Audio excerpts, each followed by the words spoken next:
This episode, my gosh, I don't know, they put like bajillions of dollars within this episode because the animation was absolutely gorgeous. The battle, I was just like, why does this look so pretty? Why does the Juubi look so pretty? Now, one of the things that this episode definitely did is it displayed just how much of a beast the Ten Tails Juubi is. Like, I mean, the Juubi, don't get me wrong, he doesn't look all that like...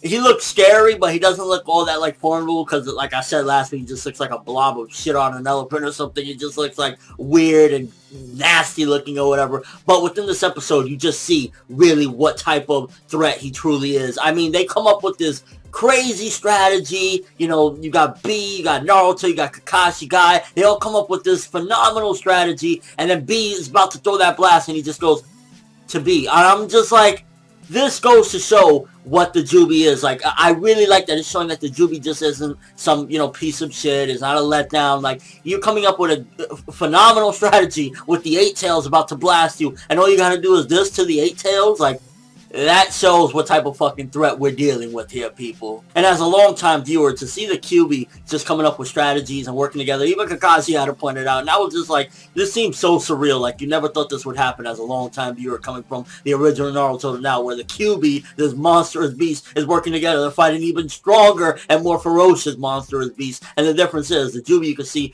from what we gathered thus far, getting like some characterization of it, it doesn't have a fucking mind. It seems like a mindless, just monster that just wants carnage and rage, and it's just fucking blasting, and it's listening for the most part to the commands of Madara and Obito, seemingly. That's why, you know, he's blasting certain areas here and there, but he just looks like a mindless freak. I did notice that they reused the Juubi blast scene like once or twice, so that wasn't really a big deal for the most part. I would like for them to, you know, have beautiful animation for the whole thing and not reuse scenes, but for the most part, I really can't complain because the animation in this episode was so fluid. The art, for the most part, looked phenomenal. There were scenes where the art, it looked, you know, simple, but that was like mainly when Madara and Obito are talking. You don't need to have, you know, sunshine and beautifulness with them talking, but definitely I gotta say that the art and animation, I gotta stress that this was one of those episodes where it's just like, oh my gosh, on some Naruto Shippuden episode 322, I believe, where, you know, Madara just was summoned and was owning everyone. That's what I felt like with this episode's animation. It just came out, and I was like, yo, why does even the Juubi look beautiful when he's throwing his blast at them? I was like,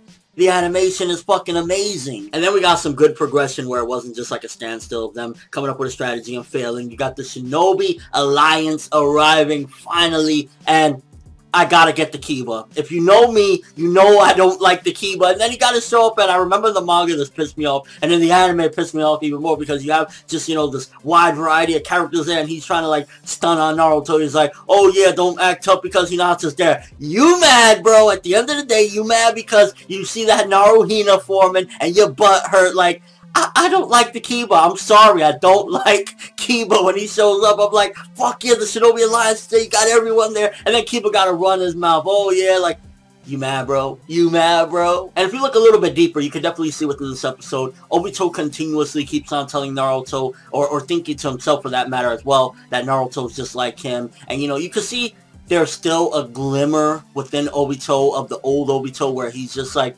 for a second there saying, you know, he's kind of like me, and then he says, no, everyone will eventually end up like me. And you can see that there's possibly very small inklings of internal struggle within Obito, and I see it, but it's so small and minor that you have to really look at it and notice it, because he keeps on saying the same old thing, and Naruto keeps on like, yo, you can say it a million times, you're basically like a broken record, I am going to be Hokage, I am not going to be you. And it almost seems as though Obito is trying to justify himself and feel like, you know, validated that, yeah, you will become like me, and that's why he keeps on saying it. And I feel that's him struggling within himself, and he sees all these people working together, and he's so alone. He's with some dude that don't give a fuck about him. You see Madara, he's just chill there, and it's like, it really makes you wonder what the fuck would it take to get Madara, like, going, like, and really angry and crazy, because at the end of the day, he's chill. He has the Juubi there. The entire fucking world is facing him, and he's just like, yes, Juubi, do my bidding. I'm like, this guy's a fucking monster. But again, you just see Obito and the loneliness you can see within him. And that, I think you can clearly see where he keeps on telling some kid, you know, and trying to identify with this kid.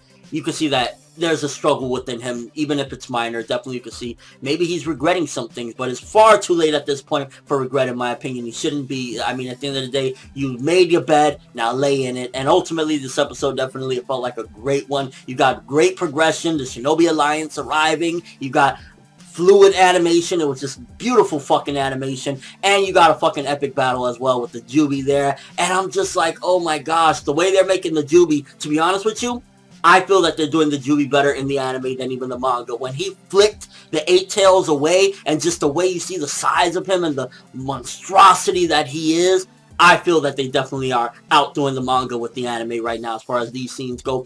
And the thing is, Obito did say a lot of this stuff, and he probably will continuously say a lot of these things. And again, I feel that's a part of his character right now and what he's going through internally. But ultimately, I feel like the anime is doing it better as far as those particular scenes. I don't feel like I want to strangle Obito as of right now. I feel like it's definitely showing you that he's probably a little bit jealous right now. He's like, fuck, I could have been Naruto. And that's one of the things I felt with this episode. Like, you have everything going on, but then if you look closely, there's a little bit more subtleties and a little bit more depth to what's going on as far as the internal struggles of Obito Uchiha. Like, out of everything that's going on, probably Kakashi is still, you know, struggling as well. Like, I can't believe I'm fighting my friend. I got the Juubi here. You know, there's a wide variety of things going on in his mind, but Obito is probably the most loneliest. There's hundreds and hundreds of people on this battlefield, but he's by himself. And that's definitely something very subtle that I noticed. But ultimately, great episode. I'm going to give this one 9 out of 10. Reusage of footage here or there, but ultimately it was a great episode. A lot of action, a lot of just progression with the Shinobi Alliance arriving. And I'm preparing myself for the next episode. I believe we won't have an episode next week, but the following, because I feel that something, I think I know what's going to happen in the next episode, and I won't say any further, but I'm preparing myself because I don't know if I can handle it in the anime. I'll leave it at that. But yeah, again, great episode, 9 out of 10. Let me know what you guys thought. Did you feel like it was that Shippuden 322 feeling with the fluid of the animation and just seeing the fucking Juubi? Like, how do you feel right now as far as the Juubi? Do you feel like the Juubi is living up to its name? It doesn't look as like intimidating as I would like, in a sense. It looks more like creepy and nasty looking than intimidating, but it is proving its worth. I mean, at the end of the day, it is fucking flicking the 8 tails and destroying the 9 tails plan. I mean, he already has them all worn out. This is really, this episode, if it did anything above all, it really was validating just how much of a threat this Juubi is. And he's just being controlled by Madara and Obito. Imagine him on a fucking rampage. Just, you gotta love it. And your overall thoughts of the episode, did you love it? Did you hate it? I mean, this is one of those episodes where it's like, yeah, this is why I'm a Naruto fan. But that's all I have for this review. Thanks for watching. Hope you enjoyed. If you liked anything I had to say or you enjoyed the video, drop me a like. I'd greatly appreciate it. I'm ForneverWorld. And as always, people, have an awesome day.